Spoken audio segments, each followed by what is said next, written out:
Bonjour à tous, c'est Tutu. Faut-il acheter Flight Simulator 2024? C'est une très bonne question. Aujourd'hui, je vous propose une vidéo dans laquelle je vais vous présenter les différents aspects positifs et négatifs de ce jeu. On va commencer par les points positifs du jeu.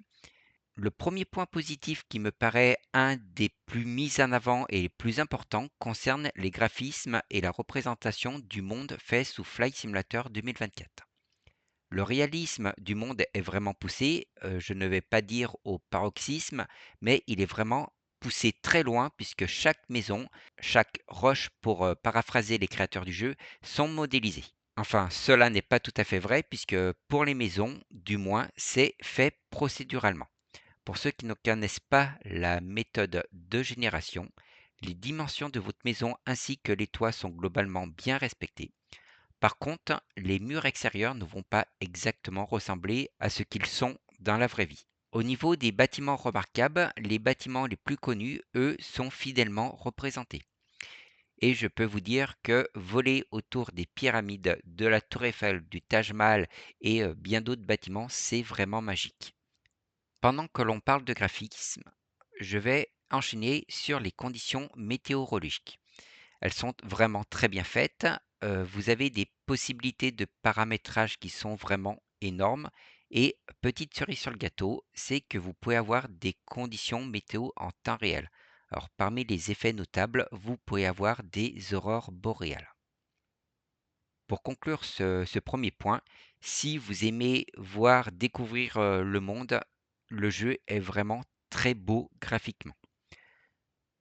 Par contre, le pendant de cela, c'est qu'il vous faudra également une très bonne connexion internet, au minimum la fibre.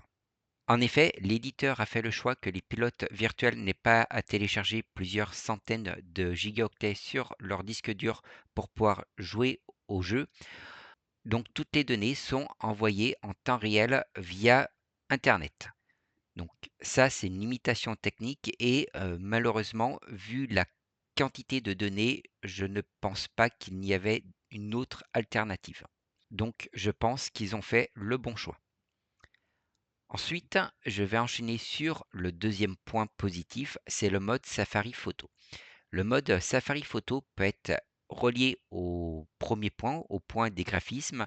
Par contre, il mérite une petite mention spéciale car il encourage réellement à l'exploration. Ce sont des missions facultatives, mais elles vous poussent à explorer et à découvrir tout le potentiel visuel de ce simulateur. On va enchaîner sur le troisième point positif. C'est également en mode facultatif. Je vais vous parler du mode carrière. Le mode carrière va vous former progressivement aux bases du jeu avec un petit côté jeu de rôle qui n'est pas pour déplaire. Je recommande surtout d'essayer ce mode aux pilotes débutants car il va vous expliquer les différents types de vol, par exemple comment voler aux instruments. Le quatrième point intéressant que je tenais à soulever pour Microsoft Flight Simulator, c'est la diversité des aéronefs qui sont représentés. Sous MSFS 2024, vous pouvez voler dans des jets, des avions de ligne, en passant par des eVTOL et des montgolfières et bien d'autres. Enfin bref, à ma connaissance, c'est le seul jeu qui vous offre une aussi grande diversité d'aéronefs et tout cela dans la version de base du jeu. Je pense avoir abordé les 4 principaux points positifs. Après, tout le monde peut également trouver d'autres points positifs, mais je voulais ici uniquement citer les plus importants. À présent, je vais aborder les points négatifs de ce jeu. Le point négatif qui revient le plus souvent, c'est le modèle de vol des aéronefs qui est très arcade. Les modèles de vol des avions qui sont présents dans la version de base ne sont pas réellement des vrais modèles de vol. Là, je parle en connaissance de cause puisque j'ai déjà eu l'occasion de piloter du Cap 10, du DR400 et le modèle de vol de ces deux avions qui sont implémentés dans le jeu. Personnellement, je les trouve très mal modélisés. Il en est également de même pour les planeurs. Alors, j'ai volé sur un grand nombre de versions différentes de planeurs. Je n'ai pas volé sur les trois versions qui sont représentées sous Flight Simulator 2024, mais par contre un planeur, je peux vous garantir qu'il ne se compare pas de la façon dont ils sont modélisés. Donc les modèles de vol sont relativement perfectibles dans ce jeu.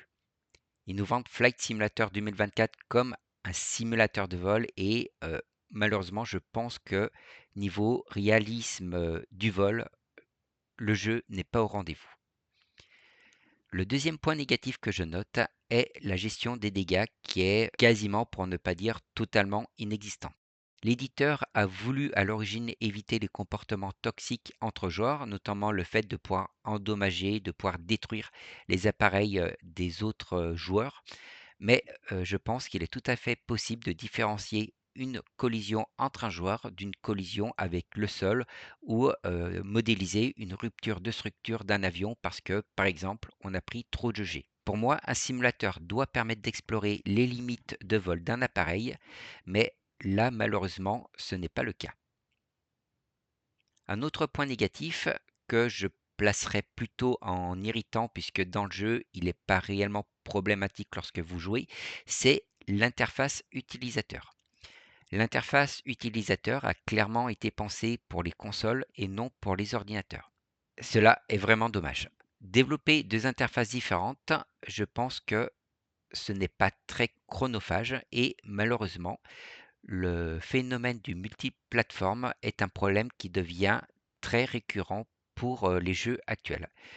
Je pense notamment à Oblivion, qui est un des premiers jeux cross-platform et qui a eu de gros soucis d'ergonomie. Je comprends l'avantage financier des jeux multiplateformes, mais malheureusement, cela bride à la fois les performances et l'ergonomie du jeu. Dernier point négatif, mais c'est plus la nature du jeu qui veut cela, c'est la monotonie des vols moyens et longs courriers. Alors ce point est très subjectif, c'est d'ailleurs le seul, je pense, qui est subjectif dans mon analyse.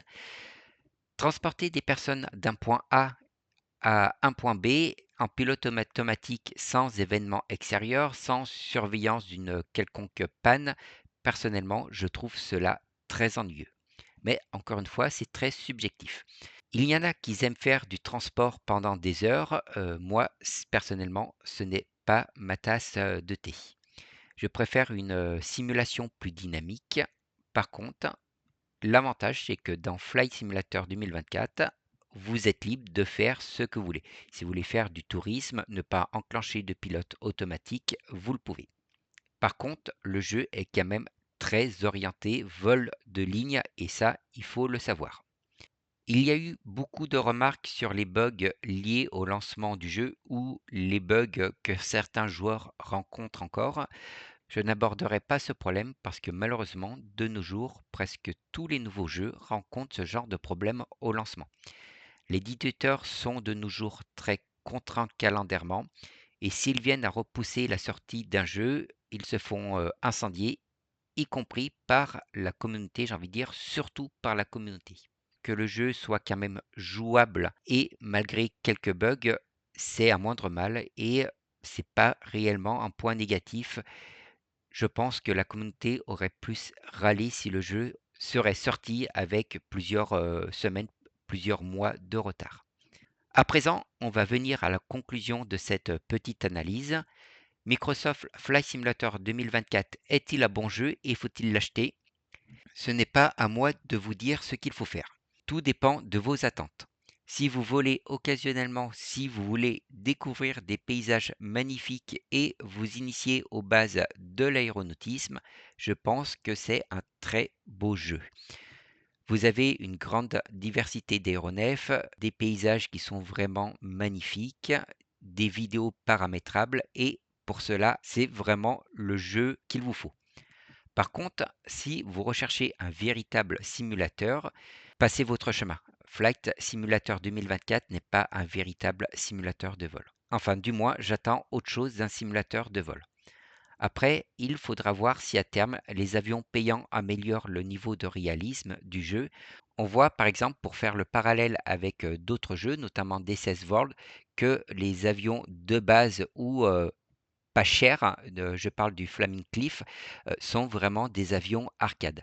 Par contre, dès qu'on achète un véritable avion, là, on est vraiment dans du réalisme très haut de gamme, une modélisation très bien réalisée de l'avion.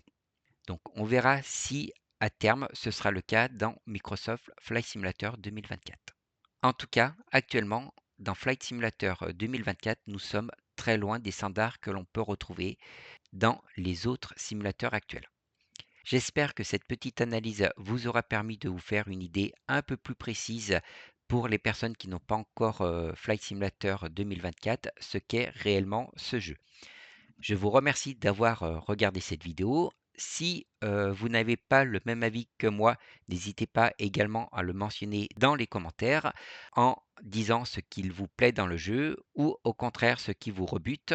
Quant à moi, je vous dis à bientôt pour une prochaine vidéo.